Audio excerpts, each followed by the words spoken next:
हाँ जी बेटा जी। तो हमने अभी तक अपने जीएसटी के टोटल 2 लेक्चर्स खत्म कर लिए हैं। और जीएसटी के पहले लेक्चर के अंदर मैंने आप लोगों को सबसे पहले नंबर पे मैंने आप लोगों को पढ़ाया था कैश बुक का मतलब क्या होता था और कैश बुक आई कहां से, किसका बेबी है ये बताओ। जर्नल का बेबी है कैश बुक। ठीक है ना। कितने बेबी पढ़े थे जर्नल के अपने टोटल? 6। पहले का नाम क्या था? Cash book, book, purchase return book, sales return book और सेल्स बुक और जर्नल प्रॉपर। ठीक है। हाँ जी। उसके बाद मैंने आप लोगों को पढ़ाया था कि कैश बुक के अंदर बेटा only and only cash related transaction से रिकॉर्ड होंगी और कैश रिसीट्स रिकॉर्ड होगा और कैश पेमेंट्स होंगी। कैश रिसीट्स का मतलब पैसे का आना यानी कि पॉजिटिव साइन और कैश पेमेंट का मतलब पैसे का जाना यानी कि नेगेटिव साइन। ये सारी बातें हो गई थी हमारी इसमें। उसके बाद मैंने आप लोगों को बेटा पढ़ाया था टाइप्स ऑफ कैश बुक। एक होती है सिंगल कॉलम कैश बुक, एक होगी डबल कॉलम, एक ट्रिपल कॉलम और एक पेटी कैश बुक। बताओ हमारे सिलेबस के अंदर कौन सी नहीं है? ट्रिपल कॉलम कैश बुक हमारे सिलेबस का पार्ट नहीं है। क्लियर है यहाँ तक की बातें? उसके बाद मैंने आप लोगों को बेटा फिर स्टार्ट करवाया था format of simple column cash book, single column cash book. क्या फॉर्मेट था? Date, particulars, ledger folio, voucher number, amount. Date, particulars, ledger folio, voucher number, amount. ठीक है। फिर याद करो, आगे बात करेंगे उसके बारे में। तुमने देखा होगा कई बार कि हम लोग जब कोई बिल विल बनाते हैं ना, कैश में बनाते हैं, तो उसके ऊपर एक नंबर लिखा होता है। देखा कभी तुमने वो नंबर लिखा हुआ? वो जो नंबर होता है उसको वाउचर नंबर कह देते हैं। मैं दिखाऊंगा आप लोगों को। बस आगे बात करते हैं। उसके बाद आप लोगों को मैंने एक रूल बताया था, तुम्हें याद होगा कि डेबिट साइड के अंदर बेटा अगर कुछ भी बात आप लोग लिखोगे तो उसके आगे क्या लगा के लिखोगे? टू। और क्रेडिट साइड में कुछ भी बात लिखोगे तो क्या लिखोगे? बाय। फिर मैंने आप लोगों को एक क्वेश्चन करवाने के बाद, 2 क्वेश्चन मैंने आप लोगों को कराए थे। फिर मैंने आप लोगों को स्टार्ट कराया था बेटा जीएसटी के बारे में कुछ बातें बताई थी। क्या मतलब था जीएसटी का मतलब? It is indirect tax levied at prescribed rate on every supply of goods and services except petroleum and alcohol. In 2 चीजों के ऊपर कभी भी जीएसटी बेटा काउंट नहीं किया जाता। इसके बारे में हम लोगों ने कल डिटेल बातें की भी थी। बताओ जरा थीम क्या थी बेटा जीएसटी की, यानी कि टैक्सेशन वन टैक्स। फिर मैंने आप लोगों को बताया था कि बेटा जीएसटी एक्ट पास कब हुआ था? 24 मार्च 2017 को। लेकिन उनको इंप्लीमेंट कब किया गया था? 1 जुलाई 2017 को इंप्लीमेंट किया गया था। फिर मैंने आप लोगों को बेटा कुछ बातें बताई थी कि बिफोर जीएसटी काम कैसे होता था और आफ्टर जीएसटी काम कैसे होगा। क्लियर हो गया था? बताओ जरा बिफोर जीएसटी और आफ्टर जीएसटी के क्या क्या बेनिफिट हम लोगों को देखने को मिले थे? पहला पॉइंट क्या पढ़ा था हम लोगों ने? It is a value added tax. फिर it reduces the cost of product या कॉस्ट ऑफ गुड्स। फिर हमने पढ़ा था it is transparent in nature, बिल्कुल ट्रांसपेरेंसी रहती है, कोई इसके अंदर बीच में कोई क्या नहीं होती, धोखा क्या कहते हैं उसको यार, हाँ धोखाधड़ी वगैरह नहीं होती। फिर हम लोगों ने बात की थी it is ease of doing business, मतलब बिजनेस को चलाने के लिए इजी रहता है, बेसिकली बिजनेस को चलाना इजी रहता है। फिर आता है बेटा रिडक्शन इन टैक्स इवेजन। याद है मैंने कल 2 वर्ड्स पढ़ाए थे, टैक्स प्लानिंग और टैक्स इवेजन। टैक्स प्लानिंग कैसा होता है? लीगल तरीके से चोरी करना, और टैक्स इवेजन का मतलब इलीगल तरीके से चोरी करना। तो चोरी दोनों में ही है। एग्जाम्पल मैंने आप लोगों को सारे के सारे दिए भी थे, लैपटॉप वाला एग्जाम्पल भी दिया था। क्लियर हो गया? समझ में आ गई यहां तक की बातें? अब आगे बढ़ते हैं। अब देखो बेटा फटाफट से टाइप्स ऑफ जीएसटी।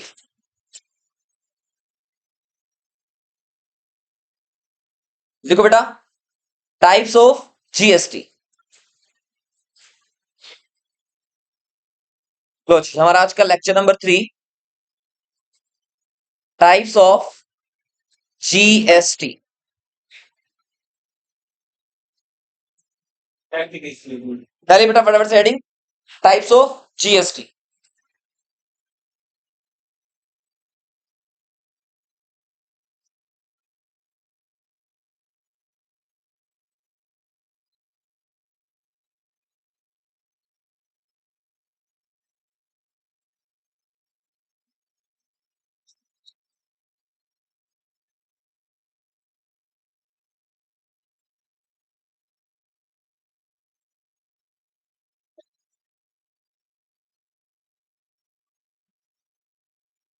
चलिए बस श्योर नहीं, देखो डालिए बेटा हेडिंग टाइप्स ऑफ जीएसटी।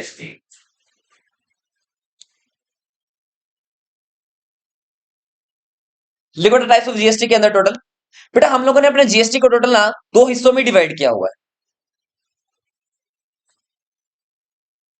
अपने अपने जीएसटी को टोटल बेटा 2 पार्ट्स में डिवाइड किया हुआ है। एक को हम लोग बोलते हैं इंट्रा स्टेट जीएसटी। नाम डालो बेटा इसके अंदर, intra state, intra state GST. और एक बेटा आप लोगों के पास आएगा inter state GST. Inter state, पहला नाम क्या है इंट्रा, और दूसरे को बेटा मैं क्या कहूंगा inter state GST.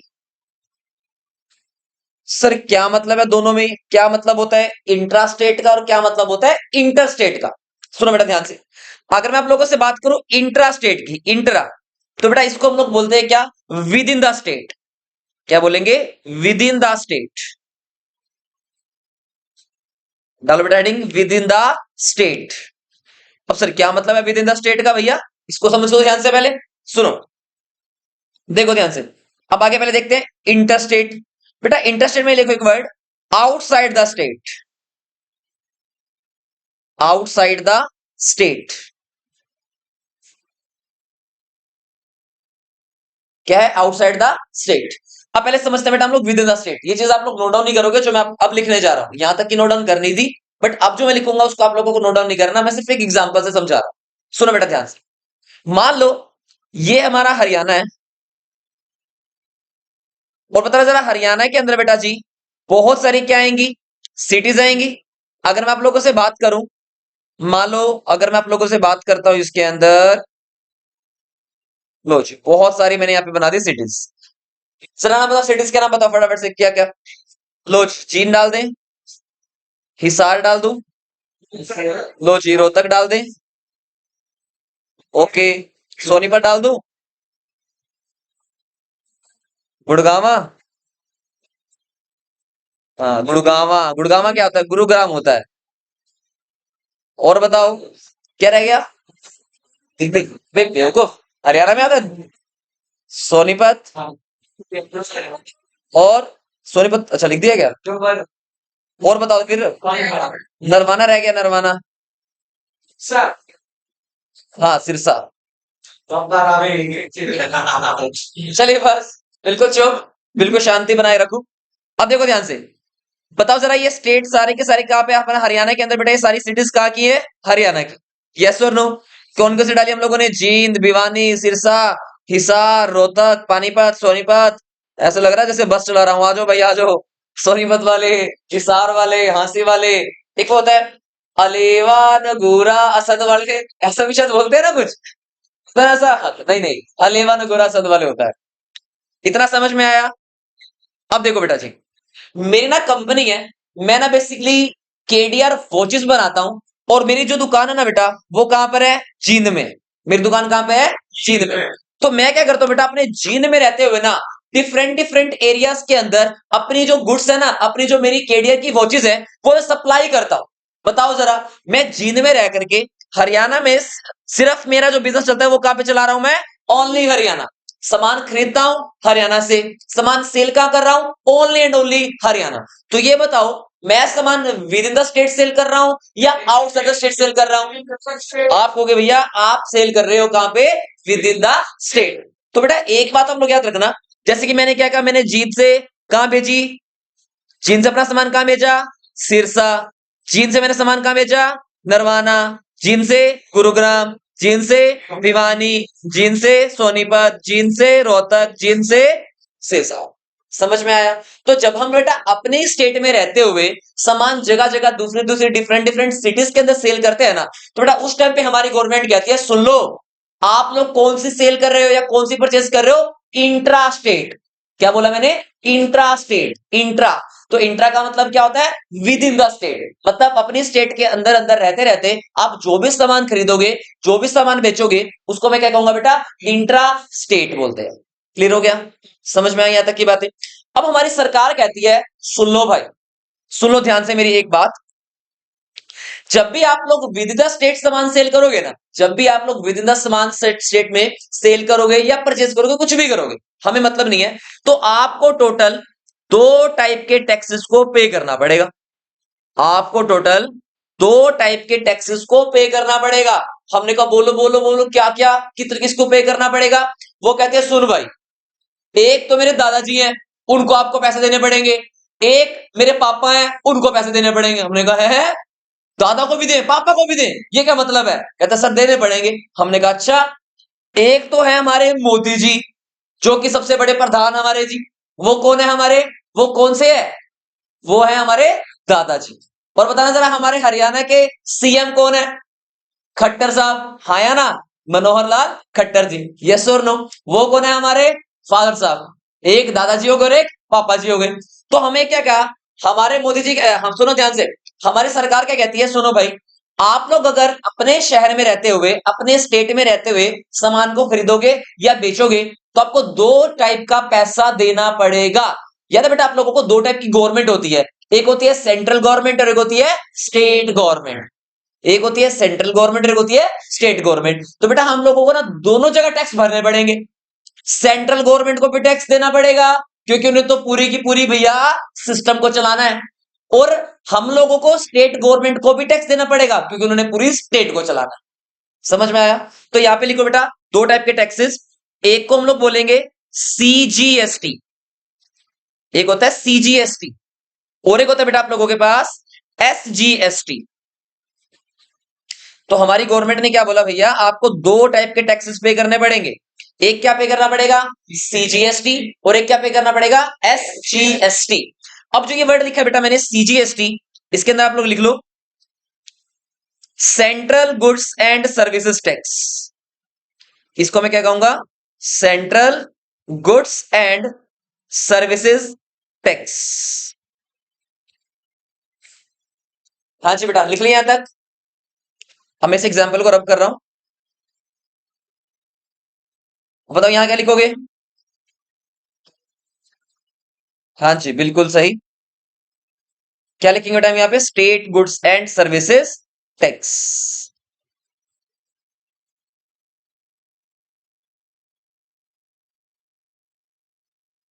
State goods and services tax. Clear हो गया?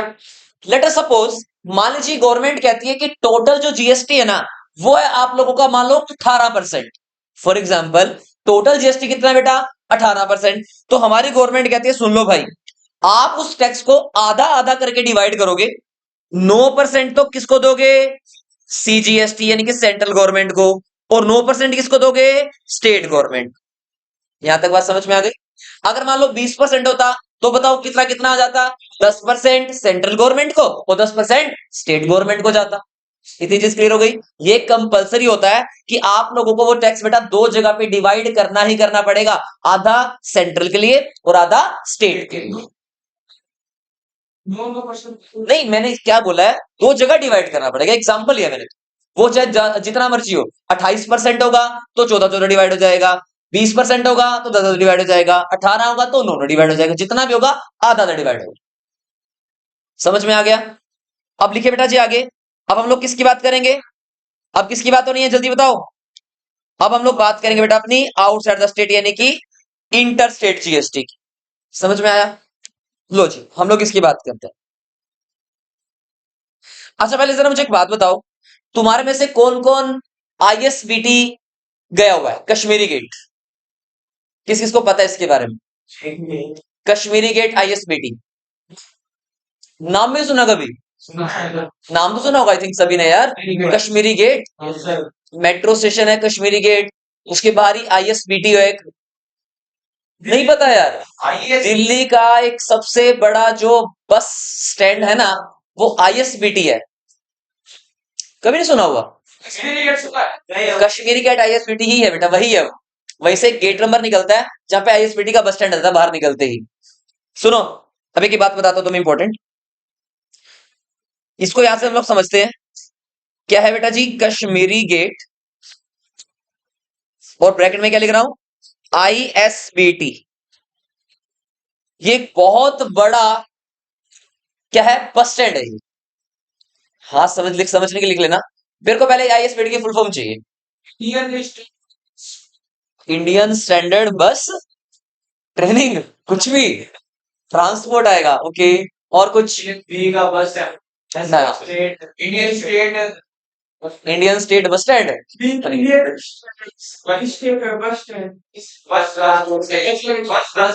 मैं आप लोगों को एक एग्जांपल बताता हूँ, सुनो बेटा ध्यान से। सुनो इधर, पहले मेरी बात को ध्यान से देखो। मान लीजिए बेटा ये है आप लोगों का आईएसबीटी का बस स्टैंड, ये क्या है आप लोगों का? आईएसबीटी का बस स्टैंड। अब मैं आप लोगों को बताता हूं, बेसिकली ये क्या है, एक चौराहा है। ये बेसिकली क्या है, एक चौराहा। मतलब कहने का, मान लो अगर आप लोगों को किसी भी स्टेट में जाना है, जैसे मान लो मैं आज यहाँ पे चीन में हरियाणा में खड़ा हूं, अगर मान लो मुझे हरियाणा से राजस्थान में जाना है या यूपी साइड जाना है या मतलब किधर भी कहीं भी जाना है, अगर हम लोगों को बेटा कहीं पे भी दूसरे स्टेट में जाना है ना, तो हम लोगों को क्या करना पड़ेगा, इस आईएसबीटी से होकर ही जाना पड़ेगा। समझ में आ गया? हमें कहा जाना पड़ेगा, आईएसबीटी से होकर ही जाना पड़ेगा। समझ में आया? मैं चीन की बात नहीं कर रहा हूं। मान लो अगर मैं आईएसबीटी पे खड़ा हूं, ठीक है, मैं दिल्ली हूं इस टाइम पे, अगर मुझे किसी दूसरे स्टेट में जाना है तो मुझे उस आईएसबीटी के पूरे वो जो चौराहा है ना, वहीं से घूम फिर के ही जाना पड़ेगा जहां भी जाना, किसी भी दूसरे स्टेट में जाना। कई बार जैसे हमारा सामान आता है जैसे दूसरे स्टेट से आता है, तो वो आईएसबीटी से होकर आता है। आईएसबीटी में बेसिकली हम लोगों को टैक्सेस वैक्सेस पे करने पड़ते हैं, इसका पूरा नाम मैं आप लोगों को बताने वाला हूं। देखो इधर, इसका बेटा जो फुल फॉर्म है वो है interstate interstate bus terminal. Interstate bus terminal. अब यहां लिख लो बेटा ये वाली बात, इंटरस्टेट बस टर्मिनल। अब देखो नाम भी क्या है इसके अंदर, इंटरस्टेट आ गया। इंटरस्टेट का मतलब क्या है, आउटसाइड द स्टेट। यानी कि अगर आप लोगों को मान लीजिए यहां से यूपी और राजस्थान, यूपी राजस्थान, मुंबई, बस बिहार, तुम्हारे में से कौन कौन कौन है बिहार से भाई, है ना? चलिए जी, लिखो बेटा यहाँ पे फटाफट से। और मान लो अगर मेरा जो बिजनेस था बेटा, बताओ जरा, वो केडीआर वॉचेस का बिजनेस मेरा कहाँ पे था, हरियाणा में था। कहाँ पे था? हरियाणा में। लो जी, अब मैं यहाँ लिखूंगा हरियाणा। अब मैंने क्या प्लान किया, पिछले एग्जाम्पल में तुम्हें क्या बताया था कि मेरे जो केडीआर की वॉचेस है ना, वो सिर्फ कहाँ बिक रही है, सिर्फ जींद में सेल कर रहा हूं। लेकिन अब मेरा बिजनेस, मैं अपना सारा का सारा सामान कहाँ कहाँ पे, बॉम्बे, कहाँ कहाँ पे यूपी, कहाँ कहाँ पे राजस्थान, कहाँ कहाँ पे बिहार में भी सेल कर रहा हूं। अब मुझे बताइए, मैं सेल भी कर रहा हूं, मैं परचेज भी कर रहा हूं, मैं सारे के सारे काम कर रहा हूं, तो बेटा हमारी गवर्नमेंट कहती है अच्छा इंटरस्टेट भी करेगा और हमें बिना बताए करेगा और हमें बिना बताए टैक्स पे करेगा, तू ऐसे कैसे चलेगा काम? तो हमारी गवर्नमेंट कहती है सुन भाई, अगर तेरे को सेल करनी है या परचेज करनी है इंटरस्टेट, तो तुझे एक टैक्स भरना पड़ेगा।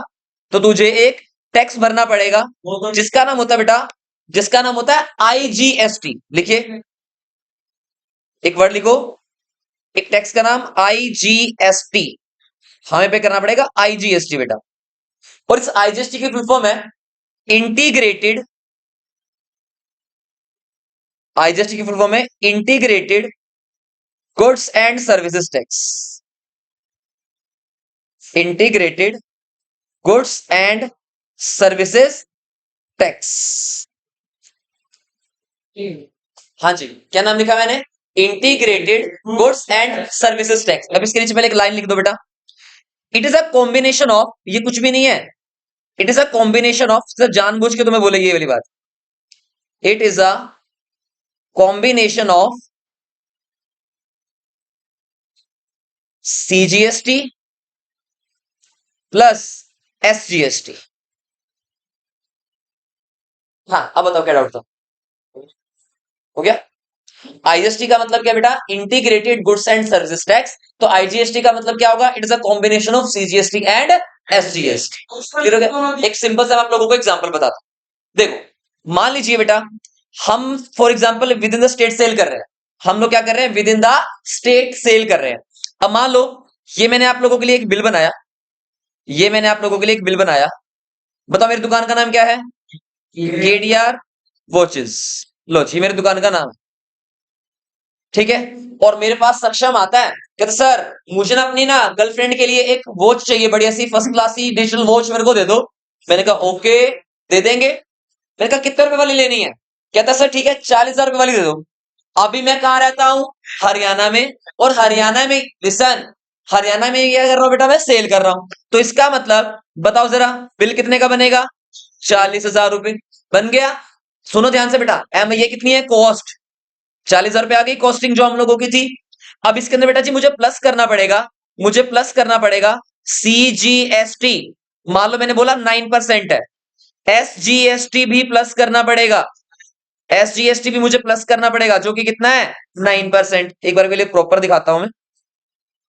हाँ जी, मान लो जी 40,000 की वो सामान था, प्लस में 40,000। बताओ जरा 40,000 का बेटा 9% कितना बनेगा? 40,000 9%, 3600, 3600। अब बेटा ये भी प्लस होगा 3600। तो जरा मुझे आप बताओ टोटल कितना बन गया? 7200 बन गया। तो इसका मतलब टोटल जो बेटा इसको घड़ी की कॉस्ट पड़ेगी वो कितनी पड़ेगी? 47,200। समझ में आया? तो जब हम लोग कौन से स्टेट में परचेस कर रहे हैं, ये with in the state purchase कर रहे हैं। अब सेम चीज मैं आप लोगों को बोल रहा हूं कि अगर मैं सामान, जैसे तुम्हें बताता हूं मैंने ना अभी लास्ट ईयर मैंने अपना एक स्मार्ट बोर्ड परचेस किया था, जो मेरे पुराने वाले सेंटर में लगा हुआ है। वो मैंने दिल्ली से परचेस किया था। उसकी बिलिंग कहां से बनी थी? जींद की बनी थी, क्योंकि मेरे को तो जींद में चाहिए था वो। अब जब मैंने उसका बिल चेक किया ना, तो वहां पे सीजीएसटी और एसजीएसटी लिखा हुआ था, वहां पे क्या लिखा हुआ था? आईजीएसटी। क्यों? क्योंकि मैंने वो खरीदा है आउटसाइड द स्टेट। समझ में आया? चलो एक एग्जांपल से बात करता हूं। मान लो मैंने एक वॉच परचेज करनी है, और जो कि बेटा वॉच मेरे को खरीदनी है कहां से? For example low KDR watches है। लिसन, केडीआर वॉचेज है, और मेरे को बेटा अपनी दुकान पर ना सामान बेचने के लिए खरीदा तो पड़ेगा। तो मैंने क्या किया, दिल्ली से एक दुकान पकड़ी और उनसे मैंने खरीद लिया। मैंने क्या किया? हाँ, नहीं ब्रांच में नहीं नहीं, ये तो बिलिंग होगी ना मेरे नाम की, मैं बिलिंग कर रहा हूं। हाँ जी, तो बताओ मैंने 2 लाख रुपए की खरीदी वो घड़ी। तो बताओ जरा क्या लग के आएगा इसके ऊपर? सीजीएसटी लगेगा, आईजीएसटी लगेगा? आईजीएसटी। कितना लगेगा? Plus IGST. बताइए जरा कितना परसेंट होगा? अब मैंने एक बात बताई आप लोगों को, CGST plus SGST is equal to IGST होता है। तो 2,18% कितना? 2,18%, 36,000। लो जी। तो बताओ जरा मुझे वो सामान कितने का पड़ा होगा? 2,36,000 रुपए का। समझ आ गया? बस इतना डिफरेंस है कि सीजीएसटी और एसजीएसटी अलग से शो करेंगे और आईजीएसटी को इकट्ठा शो कर देंगे, बस ये डिफरेंस है। ओके होगी सारी चीजें? पक्का समझ में? चीज वही है सारी की सारी चीजें। हाँ जी। तो आपको आईजीएसटी देना पड़ेगा। अब जैसे आपसे किसी और ने ली तो उसको भी बेटा एक सिंपल सा कॉन्सेप्ट याद रखो, चाहे परचेज करें चाहे सेल करें, हमें सिर्फ याद रखना है कि वो हरियाणा टू हरियाणा है या हरियाणा टू बाहर है। हमें सिर्फ यही याद रखना है बस। चाहे खरीदो चाहे बेचो, फर्क नहीं पड़ता। फर्क सिर्फ और सिर्फ सीजीएसटी एसजीएसटी आईजीएसटी में ये पड़ेगा कि आप सामान अपने हरियाणा में बेच रहे हो या हरियाणा से बाहर बेच रहे हो। अगर मैं हरियाणा से हरियाणा में सेल कर रहा हूं या परचेज कर रहा हूं तो क्या लगेगा? सीजीएसटी और एसजीएसटी। अगर मैं मान लो कोई चीज हरियाणा से बाहर बेच रहा हूं या खरीद रहा हूं तो आईजीएसटी। हाँ जी। अगर आप अब इसको बेचोगे गाड़ी को अपने इंडिया तो फिर जब जीएसटी लगेगा, मतलब हाँ बिल्कुल होगा, लेकिन वो सीजीएसटी और एसजीएसटी लगा के सेल करूंगा मैं, जो बिलिंग करके दूंगा। लगेगा ना ये? बिल्कुल लगेगा, बिल्कुल लगेगा। एसजीएसटी मैं तो बेटा क्या करूंगा, जैसे जो मैंने टैक्स गवर्नमेंट को भरा ना, वो तो मैं रिकवर कर लूंगा। किससे रिकवर करूंगा? कस्टमर से रिकवर करूंगा मैं तो कस्टमर से ज्यादा रिकवर करूंगा ना उस चीज के लिए। नो ही, इससे ज्यादा हो नहीं सकता भाई। प्रिस्क्राइब्ड रेमेंडिकल मीनिंग में भी लिखवाया था एज पर प्रिस्क्राइब्ड रेट, उससे ज्यादा कभी नहीं हो सकता। ये सीजीएसटी और एसजीएसटी एक ही तो बेटा वो चीज। IGST is the combination of CGST and IGS, CGST and SGST, एक ही बात है। करें आगे, सीखे आगे सुनो। अब कुछ इंपॉर्टेंट बातें बेटा, ध्यान से सुनो मेरी बात को। अब लिखो बेटा एक रूल। रूल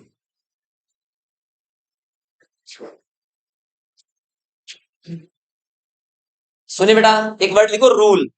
अब ये सबसे इंपॉर्टेंट है ये वाला रूल। जिसको ये रूल समझ में आ गया ना, मैं कहता हूं उसके लिए ये चैप्टर कुछ भी नहीं है। ध्यान से सुनो। जीएसटी कहता है, सुन लो भाई, जब भी तुम किसी भी चीज को परचेज करोगे, जब भी आप लोग किसी भी चीज को क्या करोगे?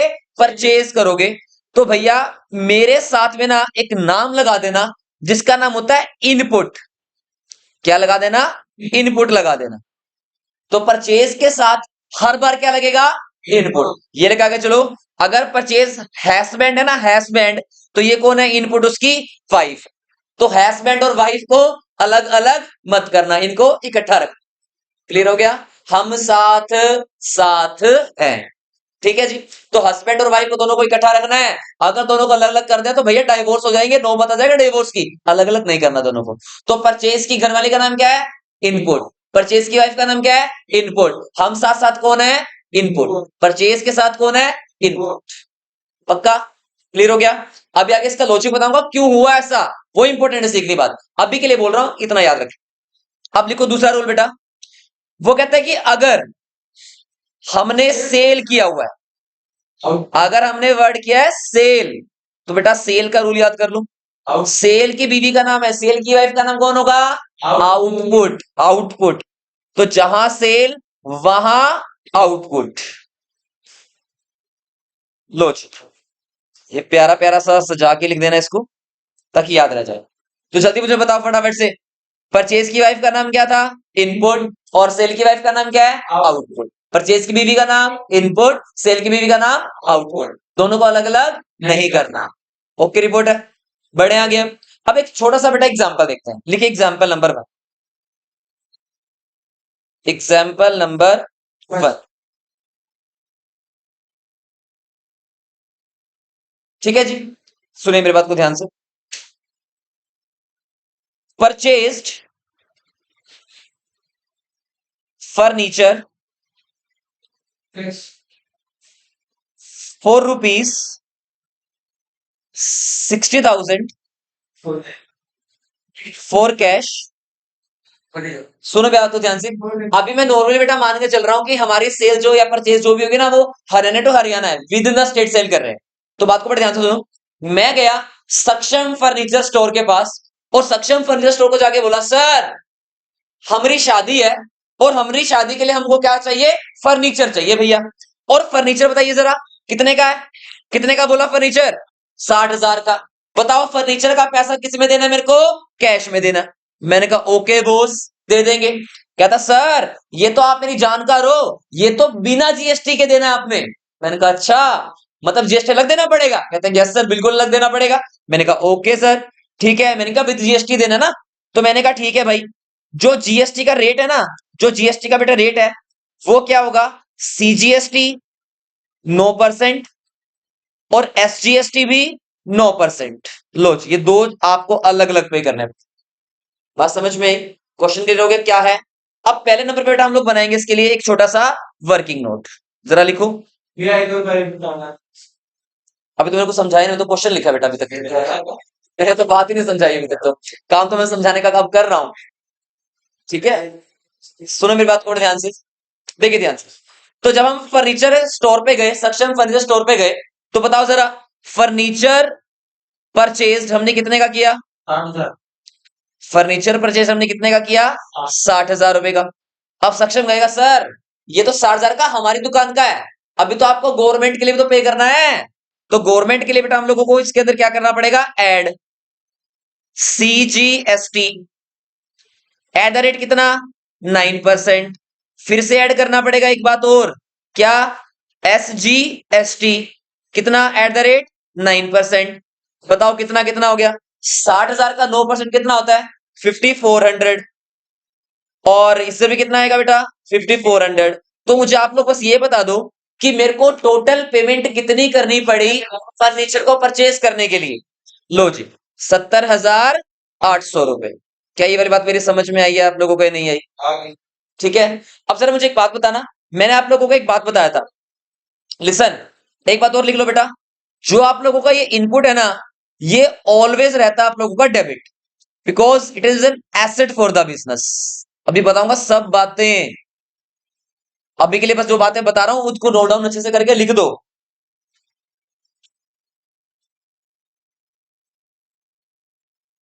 और बेटा आउटपुट हमेशा कहां जाएगा आप लोगों का? क्रेडिट साइड में जाता है हमेशा। ये आप लोगों के लिए क्या है? एक एसेट। और एसेट का रूल तो क्या कहता है भैया? मैं तो डेबिट में हूं। और बेटा ये लाइबिलिटी में, ये क्रेडिट साइड में है, तो इसका मतलब ये चीज आप लोगों के लिए बन जाएगी क्या? आपकी लाइबिलिटी। अभी सिर्फ इनको याद रखनी है चीजों को, इनकी डिटेल बातें मैं अभी आगे आप लोगों को बताने वाला, डिटेल में बात करेंगे इसके बारे में। क्लियर हो गया? अब जरा मुझे एक बात बताओ, अगर बेटा मुझे इसकी जर्नल एंट्री करनी होती, अगर मैं इसकी नॉर्मली जर्नल एंट्री करनी होती, तो मैं जर्नल एंट्री बेटा कैसे करता? मुझे जरा एक बात बताओ। फर्नीचर खरीदा है, तो जरा मुझे बताओ एसेट हमारे हाथ में आएगी, इसका मतलब ये बोलो कि भैया फर्नीचर अकाउंट तो पक्का डेबिट में आएगा। फर्नीचर अकाउंट तो कहां आएगा? डेबिट में। अब यहां पे एक बात बताता, जीएसटी कहता है अगर तुमने मुझे नहीं लिखा तो मैं हो जाऊंगा नाराज, और अगर मैं नाराज हो गया तो तलाक, और तो तलाक डाइवोर्स, है ना। मतलब हम लोगों को बेटा बीवी को दिखाना जरूरी है। और बताओ जरा बीवी का नाम क्या था, बीवी का नाम क्या था, बीवी का नाम जल्दी बताओ। परचेज की बीवी का नाम इनपुट, सेल्स की बीवी का नाम आउटपुट। बीवी नाराज हो गई तो भैया काम खराब हो जाएगा। अब बताओ जरा, हमने टोटल फर्नीचर बताओ कितने का खरीदा था, बताओ कितने का खरीदा था, 60,000 का। लो जी हमने दिखाया फर्नीचर तो कितने का खरीदा है, 60,000। बीवी का नाम क्या था, इनपुट। परचेज का केस है तो परचेज के केस में मैंने आप लोगों को बताया था हर बार क्या आएगा, इनपुट। इसका मतलब यहां पे आप लोग एक बात लिखोगे बेटा, input CGST, input CGST account को भी क्या करोगे आप लोग, डेबिट में। बताना जरा क्यों किया मैंने ये, पता है क्योंकि मैंने आपको लिखवाया था क्या है, ये एक एसेट है। अभी आपको बताता हूं एसेट क्यों है, ये भी बताता हूं। हाँ जी, इनपुट सीजीएसटी अकाउंट क्या करना पड़ेगा, डेबिट। कितने रुपए से, 5400 लिखना पड़ेगा। अच्छा फिर क्या लिखना पड़ेगा, इनपुट एसजीएसटी भी लिखना पड़ेगा। इनपुट एसजीएसटी अकाउंट क्या लिखना पड़ेगा, डेबिट में। कितना, 5400 रुपीज। फिर क्या लिखना पड़ेगा, टू कैश अकाउंट। बताओ टू कैश अकाउंट के अंदर कितना लिखेंगे बेटा हम लोग इसमें, 70,800। पहले ये बताओ ये लिखना आ गया क्या नहीं लिखना, मतलब जर्नल के अंदर ही लिखना है बेटा, ये फॉर्मेट नहीं बनाया, बस मैंने ऐसे लिख दिया बिना। जीएसटी कराते ही होगा तो करना। जीएसटी के सारे टॉपिक्स 9 चैप्टर में अपने, 8th में कोई भी नहीं है। जीएसटी का जो कॉन्सेप्ट है पूरा वो जर्नल का 8th चैप्टर में नहीं है, 9th में है। ठीक है, मेरे हिसाब से अब मैं जो अपने कॉन्सेप्ट में पढ़ा रहा हूँ वो मैं जीएसटी और कैश का इकट्ठा कॉम्बो पढ़ा रहा हूँ आपको, ठीक है ना। नहीं मैं ये कह रहा हूँ 8th और 9th दोनों क्वेश्चन मिक्स आएंगे तो मिक्स करना है। नहीं आएंगे, वही तो बोल रहा हूँ ना, 9th अलग आएगा 8th अलग आएगा, मिक्स नहीं आएंगे, वही तो बोल रहा हूँ। चलिए ये समझ में आ गया, इसको नोट डाउन करो पहले जल्दी से जल्दी। अभी को बेटा एग्जाम्पल नंबर 2, एग्जाम्पल नंबर 2 लिखिए जरा, sold plant and machinery, sold plant and machinery for ₹5 lakh. क्या किया बेटा हम लोगों ने, प्लांट एंड मशीनरी को सेल कर दिया, कितने की थी जो कि 5 लाख, और इसके ऊपर सीजीएसटी लगा है 9%, और एसजीएसटी बेटा लगा इसके ऊपर कितना, 9%। अरे एग्जाम्पल लिया बेटा मैंने, कोई भी कैसे जीएसटी और जीएसटी लगा नहीं, कभी भी नहीं होंगे, हमेशा बराबर रहेंगे ये। पहले क्या बनाना पड़ेगा बेटा अपने को, एक वर्किंग नोट। ये लो ये नहीं दिखाएंगे तो तुम बनेंगे बिल्कुल बिल्कुल। क्या लिखोगे wording, sold plant and machinery, बताओ कितने की, 5 लाख। अब बताओ पैसा तो मैं कैसे लूंगा भैया, जीएसटी के साथ। तो ऐड क्या करेंगे, सीजीएसटी एट द रेट 9%। फिर क्या ऐड करेंगे, एसजीएसटी एट द रेट 9%। तो बेटा 5 लाख का 9% कितना होता है, 45,000। और कितना होगा बेटा, 45,000। तो बताओ जिसको बेटा मैंने कैश, जिसको मैंने मशीनरी सेल की है, बताओ उस बंदे से मुझे कितना पैसा रिसीव होगा, 5,90,000। कितना रिसीव होगा, 5,90,000 रुपीज। इतना समझ में आया। अब ये बताओ रूल के बेटा हिसाब से, रूल के हिसाब से मेरे पास कैश आया कितना, 590। एक्चुअल कैश रिसीव कितना हुआ है, ये मेरे को एक्चुअल कैश मिला,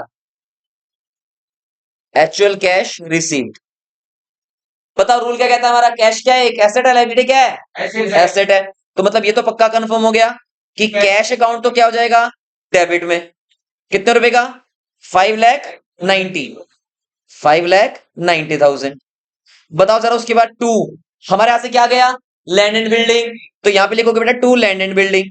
बताओ लैंड एंड बिल्डिंग तो कितने की थी, सिर्फ और सिर्फ 5 लाख रुपए की। लो जी भेज दो।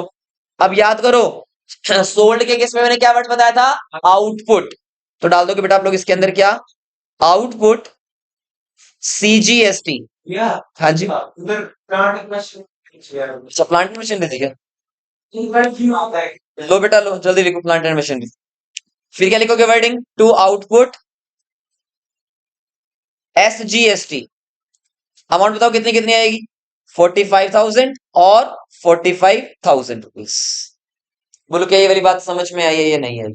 हाँ मैं प्लांट कैश आया कितना बेटा, प्लांट एंड मशीनरी 5 लाख की थी ना, चेक करो ये रही। क्यों नहीं जो हम नीचे कहाँ पे बेटा, वो तो क्रेडिट वाली चीजों को ऊपर नीचे दाएं बाएं कर सकते हो आप लोग, उसकी कोई दिक्कत नहीं है। हाँ हम तो डेबिट वाली के साथ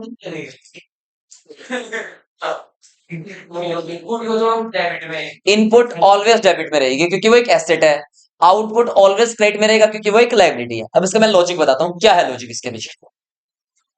हाँ पहले बर्गर बनाओ फिर एंट्री कर दो, जैसे एग्जाम में भी ऐसे जनरल है, मैंने ऐसे कर दिया पहले, कोई दिक्कत जैसे मर्जी कर लो, कोई दिक्कत नहीं। हाँ जैसा ठीक है, दोनों पे करना पड़ेगा, डेबिट में इनपुट आएगा उसके साथ, जब सामान सेल किया है तो वही चीजें आउटपुट में चली जाएंगी नीचे है क्योंकि वो एक लायबिलिटी है। इसका लॉजिक समझाता हूँ। फिर आगे इसके हाँ जी टीडीसी सब कराएंगे, चिंता क्यों कर रहे हो, सारी चीजें पढ़ेंगे। अभी मैं कैश बुक का मेन फोकस कर रहा हूँ क्योंकि जीएसटी के बहुत सारे कॉन्सेप्ट अपने कैश बुक के अंदर है, इसलिए मैं पहले मेन टॉपिक क्लियर कर रहा हूँ आप लोगों को, जो आगे कैश बुक के क्वेश्चन हमारे से इजी हो पाए। ठीक है, यहां तक समझ में आई सारी बातें। तो बताओ फटाफट, परचेज के केस में क्या आने वाला है, इनपुट, और सेल के केस में क्या आएगा बेटा, आउटपुट आएगा। ओके सारी चीजें। चलो अब हम लोग एक क्वेश्चन करते हैं बेटा कैश बुक का, जल्दी से फॉर्मेट बनाइए, मैं भी बना रहा हूं आप भी बनाइए जल्दी से जल्दी। कैश बुक हाँ कैश बुक फॉर्मेट,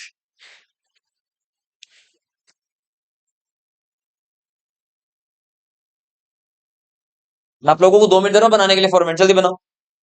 इसका यस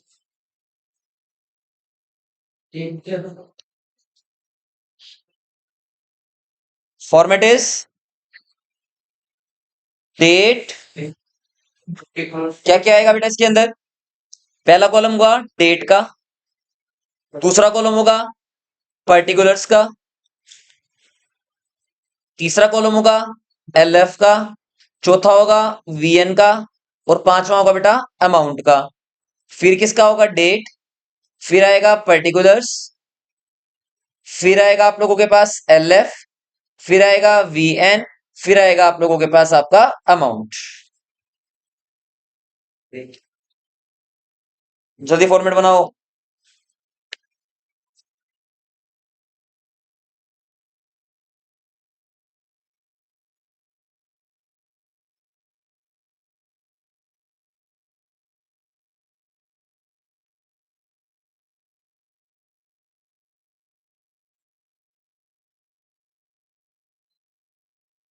कुछ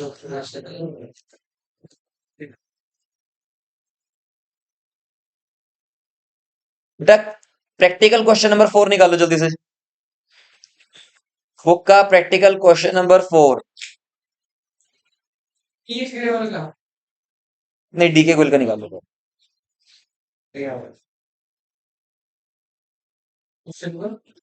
प्रैक्टिकल क्वेश्चन नंबर 4 जल्दी निकालो। और एक बुक बेटा मुझे पकड़ा दो क्योंकि मेरे पास अभी बुक नहीं है, एक बुक मुझे दे दो।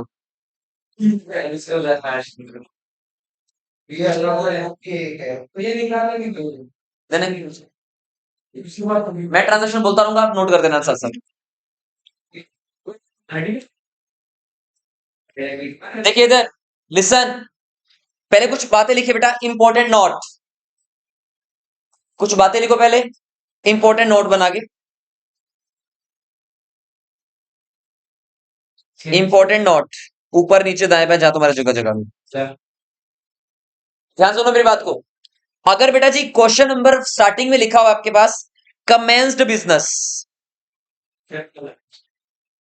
अगर आपके पास लिखा हुआ है कमेंस्ड बिजनेस या फिर स्टार्टेड अ बिजनेस,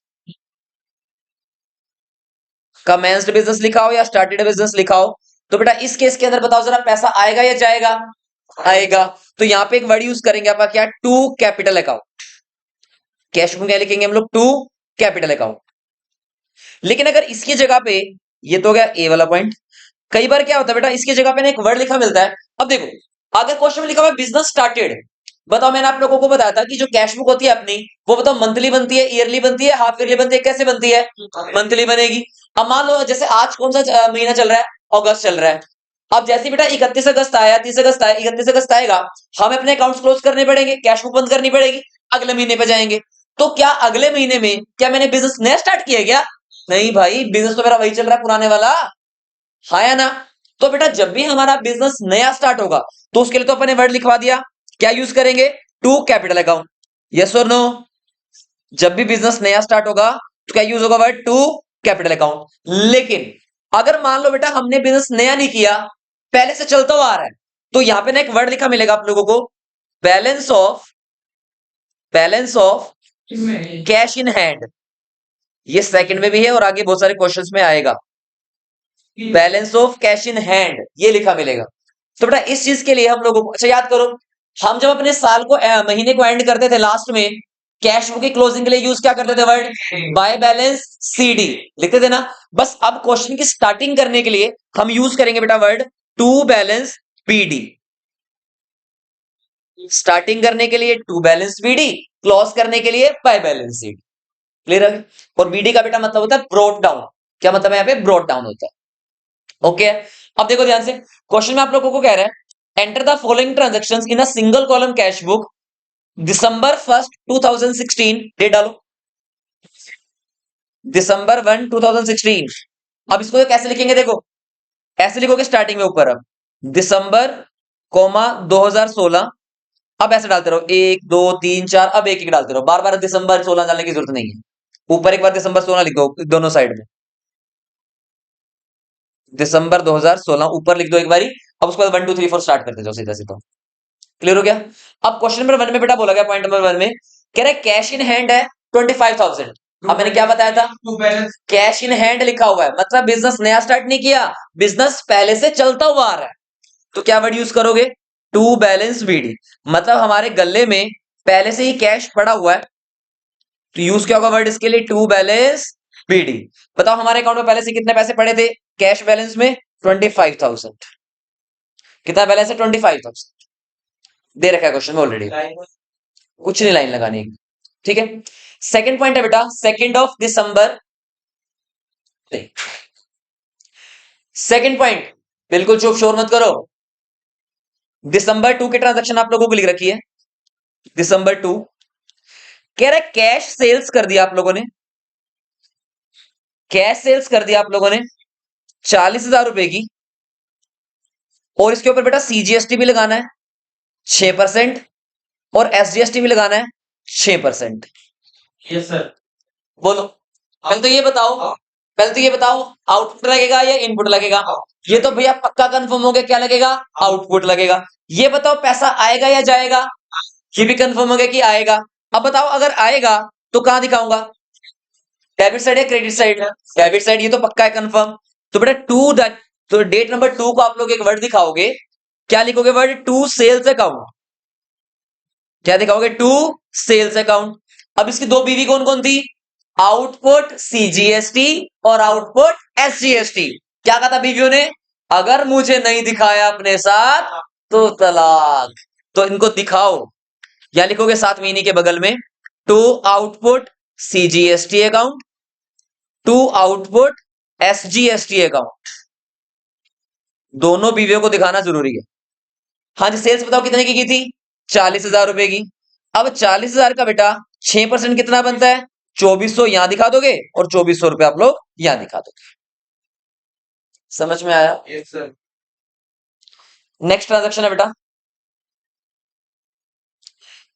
कह रहे रिसीव्ड फ्रॉम एक्स 4,000। बताओ ये पैसा आया या गया है?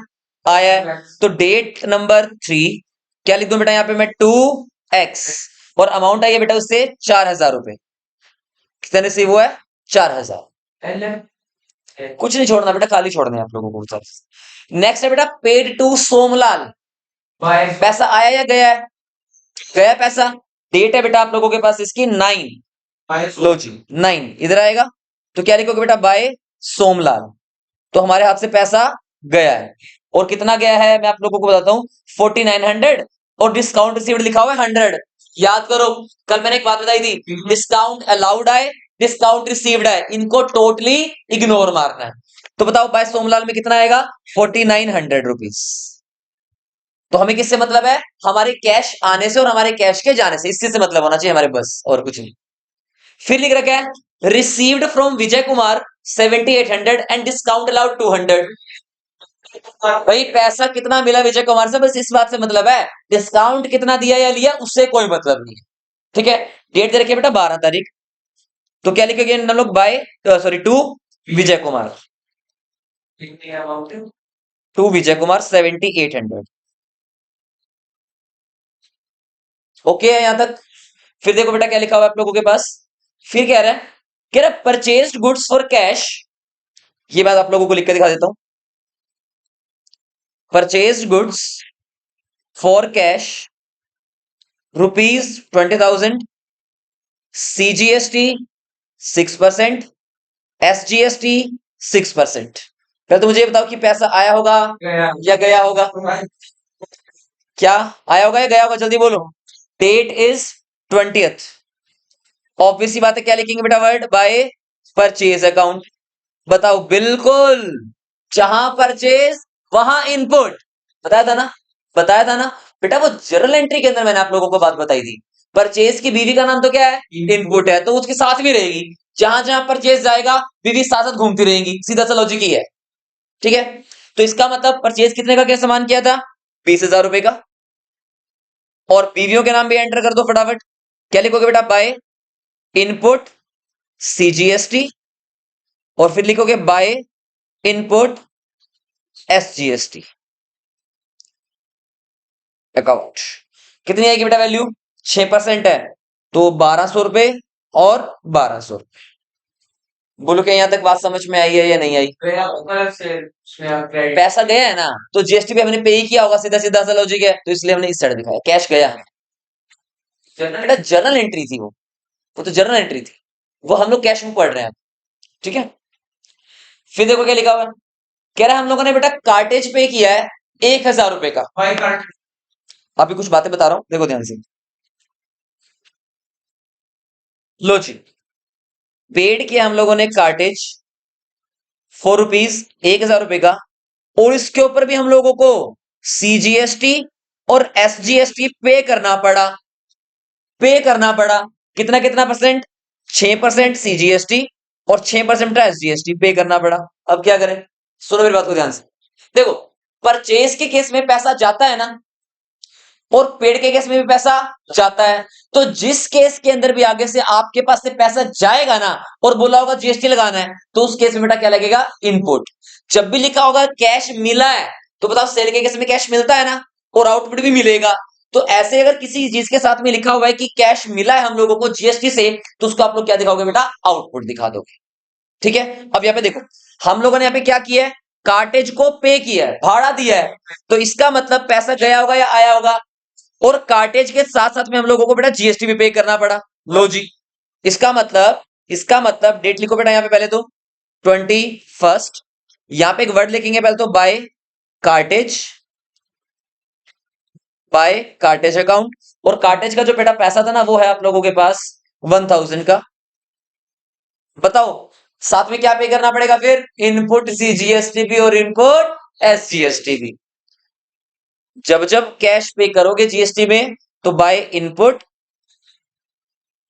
क्यों बेटा, चीज पे कुछ जाएगी जब भी पैसा जाएगा ना जीएसटी के नाम से आप लोगों का, तो इनपुट ही आएगा।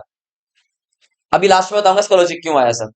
बताओ कितना, 6% था, कितना बनेगा, 60 रुपए, शायद 60 रुपए, 1000 है ना, तो 1000 का 6% कितना बनेगा, 60 रुपीज, 60 रुपीज।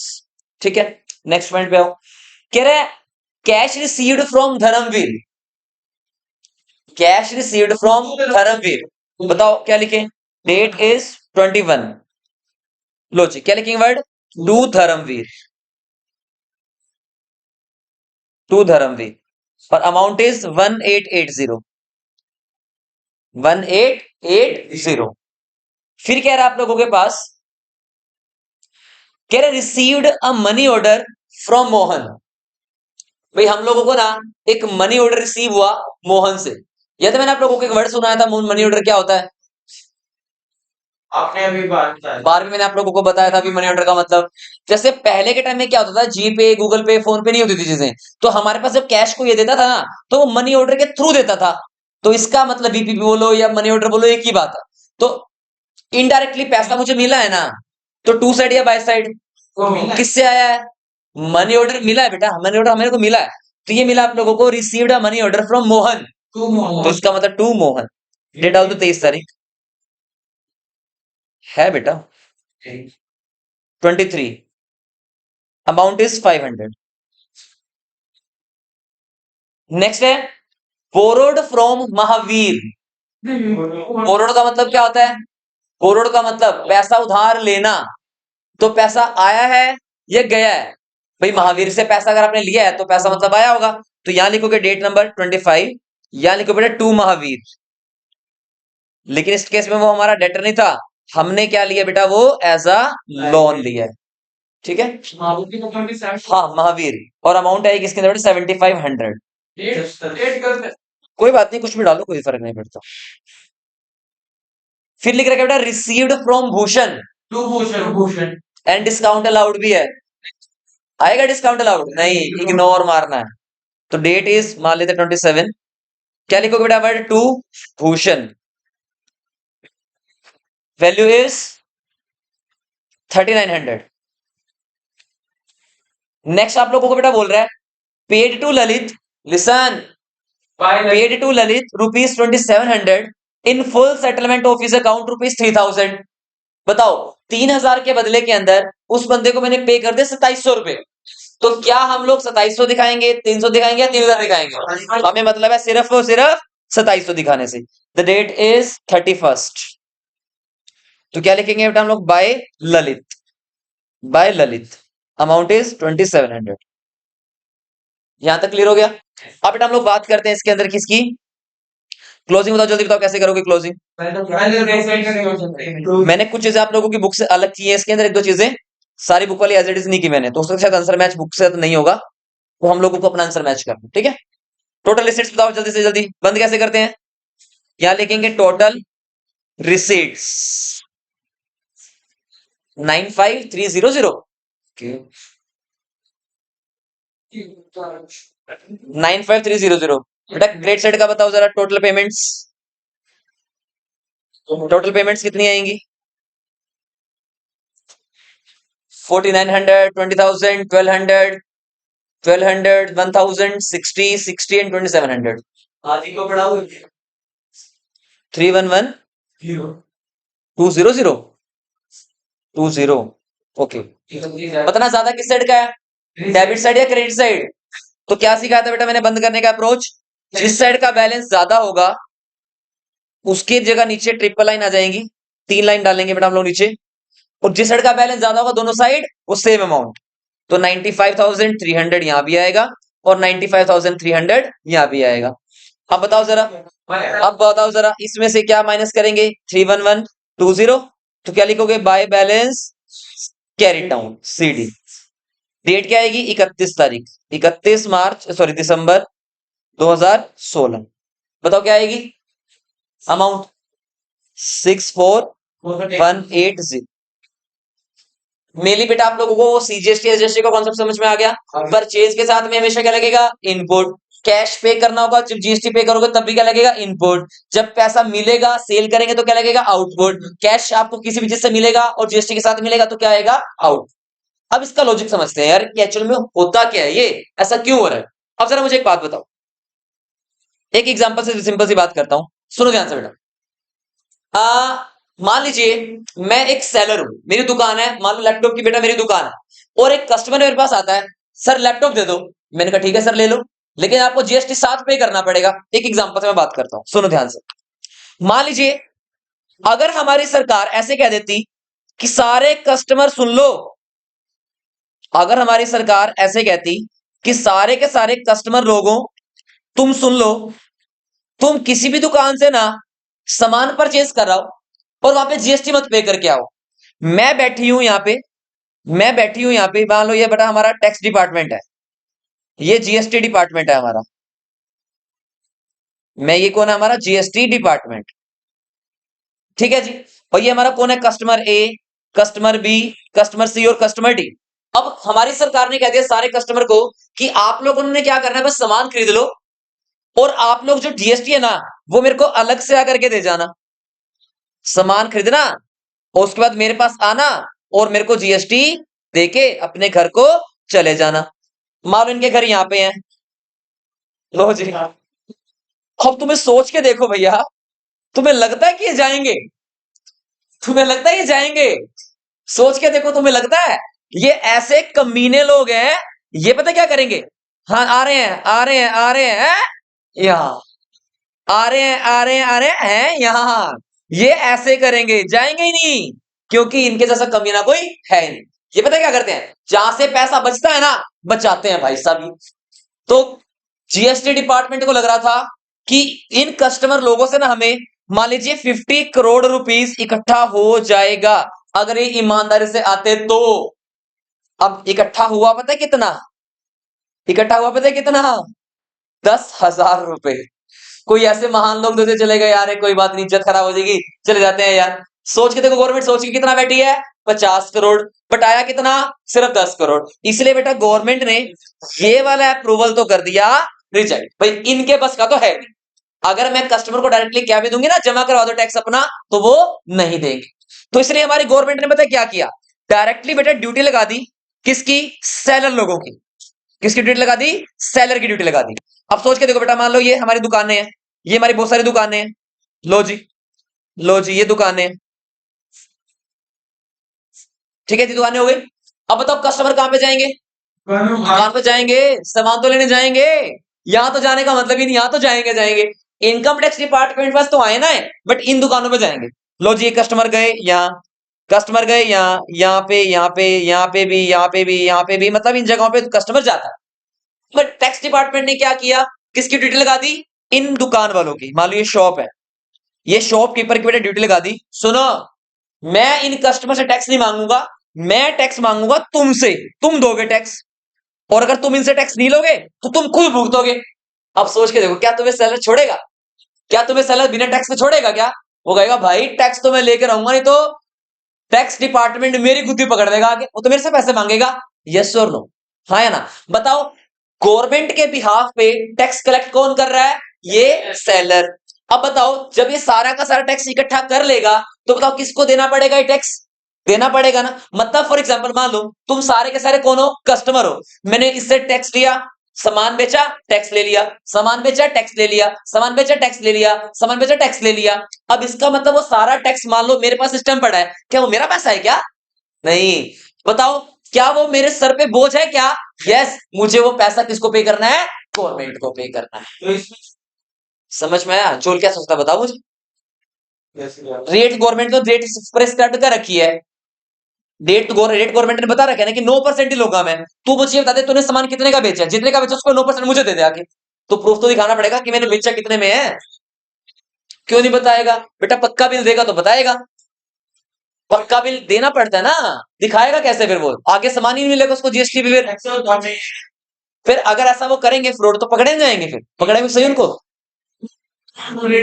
बेटा इनकी बातें नहीं कर रहा, सुनो ध्यान से, जिनके पास जीएसटी नंबर है, वैसे भी हमारी गवर्नमेंट ने क्या रखा है कि जिनका टर्नओवर 8 लाख या 10 लाख है ना, उनको तो जीएसटी नंबर लेने की नीड ही नहीं है। बता क्या मोमोज वाले के होते हैं 10-10 लाख रुपए की, बता दे, तो उनके लिए अलाउड ही नहीं है बेटा ये।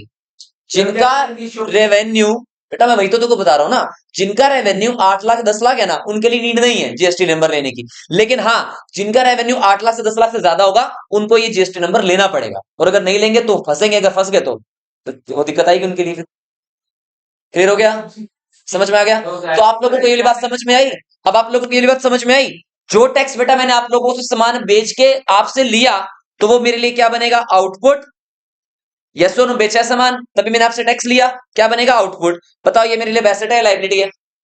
लाइबिलिटी। क्यों है लाइबिलिटी? क्योंकि टैक्स बेशक से मैंने आपसे ले लिया है, बट मुझे किसको देके आना है, इसलिए मेरी क्या बनेगी, ये लाइबिलिटी। इसलिए बेटा मैंने आप लोगों को बोला है कि आउटपुट को कहां लिखते हैं, क्रेडिट साइड में लिखते हैं।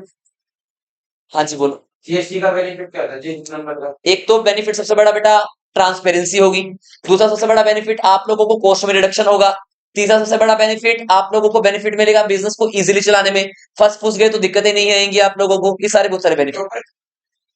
थोड़ी सी फीस होती है बेटा जो एक चार्टर्ड अकाउंटेंट लेता है आपसे। नहीं नहीं नहीं, एक ही बार, जिस नंबर एक ही बार मिलता है।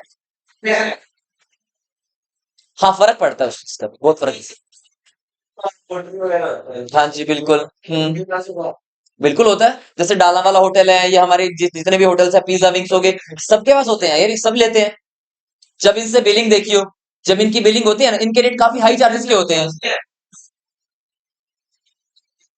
ठीक है। तो शादी ऑब्वियसली भाई, हर चीज के ऊपर लगेगा। ये तो कहता सामान के ऊपर लगेगा, सामान के ऊपर। तो सामान के ऊपर टैक्स लगता है, गुड्स एंड सर्विसेज टैक्स। तो होटल आप लोगों को क्या प्रोवाइड कर रहा है? फैसिलिटी, सर्विस दे रहा है, सर्विस टैक्स लगेगा। ठीक है, पढ़ ले। इतनी बात समझ में आई है? अब समझते हैं कि भैया ये जो इनपुट है ना, ये एसेट कैसे है। ये इनपुट मैंने बोला आप लोगों को एसेट है, इसलिए इसको मैंने कहा भेजा था? डेबिट में। यस और नो? कोई बता सकता है एसेट कैसे? कल मैंने आप लोगों को चार बातें बताई थी, याद है? मैन्युफैक्चरर से कहा सामान कहां जाएगा? होलसेल से रिटेलर के बाद। तो जीएसटी का एक्चुअल बर्डन किसके ऊपर आता है? हाँ, तो इस आते की बात कल मैंने आप लोगों को बेटा वहां पे दिखाया था। एक बार मैन्युफैक्चरर ने ना टैक्स भर दिया, तो उसके लिए इनपुट हुआ या आउटपुट? मैंने कुछ कहा था, जैसे पैसा देते हैं तो इनपुट होता है। तो वो वाला जो इनपुट है, बताओ उसने किससे रिकवर कर लिया? होलसेलर से। अब होलसेलर ने भी एक बार टैक्स फिर से भरा। अब बताओ होलसेलर ने अपना टैक्स किससे रिकवर कर लिया? अब रिटेलर ने भी टैक्स भरा, उसके लिए भी खर्चा हो गया। लेकिन कहेगा ना ना ना, कोई दिक्कत नहीं है, बेशक से मैंने एक बार भरा है, लेकिन वो वापस किससे ले लूंगा? समझ में आया? आखिर आके कस्टमर ही कष्ट में मरता है। तभी तो मैंने तुम्हें कहा था कि कस्टमर मतलब जो बंदा कष्ट में मरे वही कस्टमर है। क्लियर है यहां तक की बेटा बातें? तो इसलिए इनपुट मेरे लिए क्या बनेगी? मेरी एसेट बनेगी, और आउटपुट मेरे लिए क्या बनेगी? मेरी लाइबिलिटी बनेगी। तो बताओ ये कंप्लीट कॉन्सेप्ट समझ में आया या नहीं आया? ये बात इंपॉर्टेंट है। पक्का क्लियर है सारी बातें? वीआर एक्चुअल बना रहे हो, वही देख लियो।